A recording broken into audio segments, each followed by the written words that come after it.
Hello everyone, let me introduce myself. My name is Safina Dianti with NIM 6324092.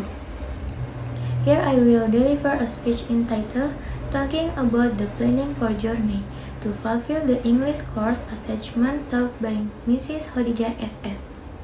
Talking about the planning for journey. First of all, I would like to thank you all for being here today. It is a pleasure for me to stand before you and talk about something that excites many of us planning a journey. We all love the idea of traveling, whether it's to a new city, a peaceful village, or even another country. The thought of going somewhere new fills us with joy and curiosity. But behind every great journey, there is a well thought out plan.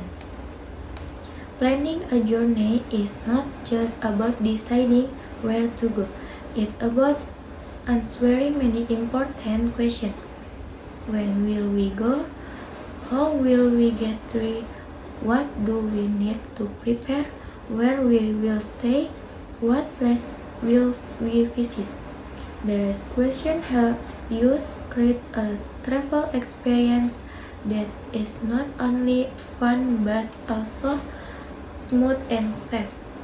First, we need to choose our destination. This depends on our interest, our time, and of course our budget.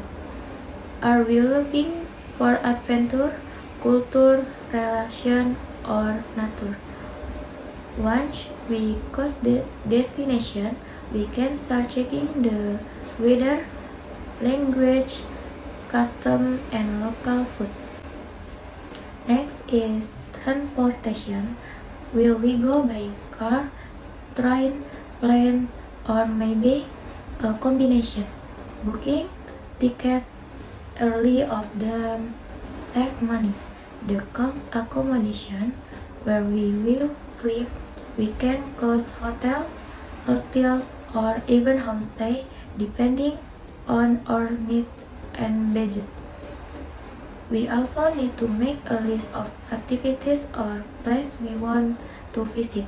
Museum, mountains, beach, historical sites. The possibilities are endless. Having an itinerary helps us use our time wisely. And of course, don't forget to pack clothes, medicine, document, money, and charger. All of them are small details that can make a big difference in our journey. Lastly, always have a backup plan. Sometimes things don't go exactly as we imagine.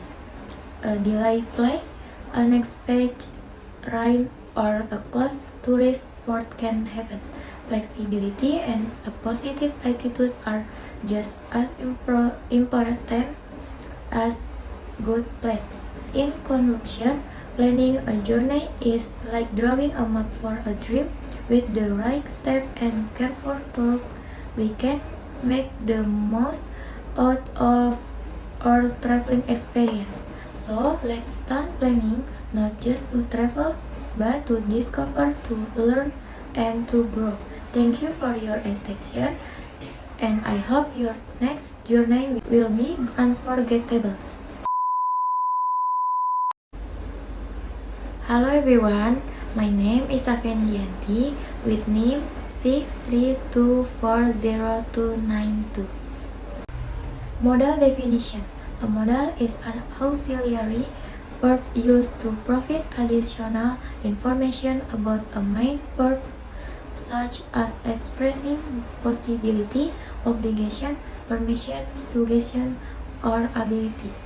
Modals do not change form depending on the subject and are always followed by the base form infinitive of the main verb. Modal function. Modal are used to express modality, namely the speaker's attitude or view toward something. such as possibility, obligation, permission of suggestion. Example, I can swim. Ability, you must study for the exam. Obligation, we might go to the beach tomorrow. Possibility, you should listen to your parents. Suggestion. Modal characteristic. The following are the main characteristics of modals. 1. Does not change form.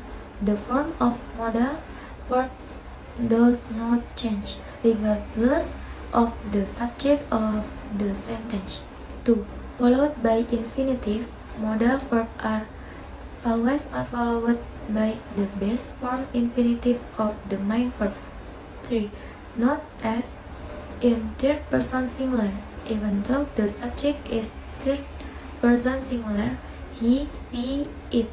Modal verb do not act as to the present form. 4. No past form. Modal verb do not have a separate past form. 5. Expressing various functions. Modal verbs are used to express various nuances in a sentence, such as ability, possibility, obligation, permission, suggestion, and request. 6. No additional auxiliary verb needs.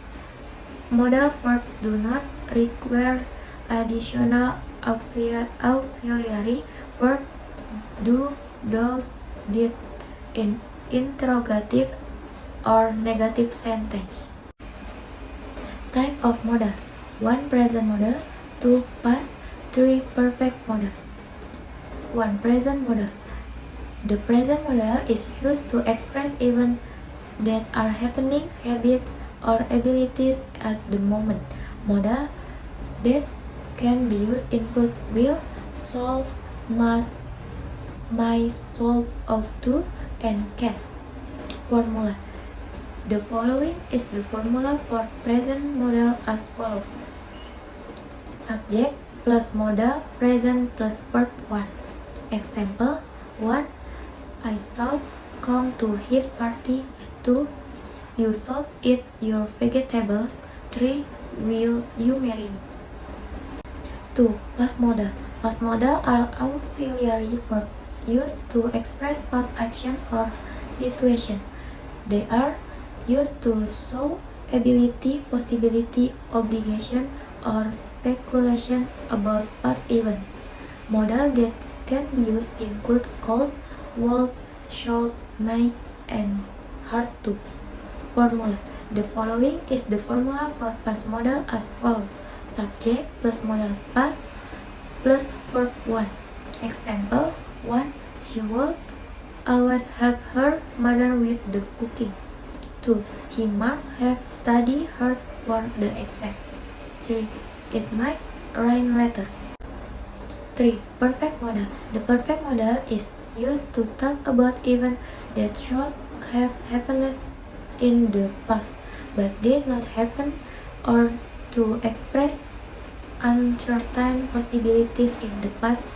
Modal that can be used include must, might, should, and could. Formula. The following is the formula for perfect modal as follows. Subject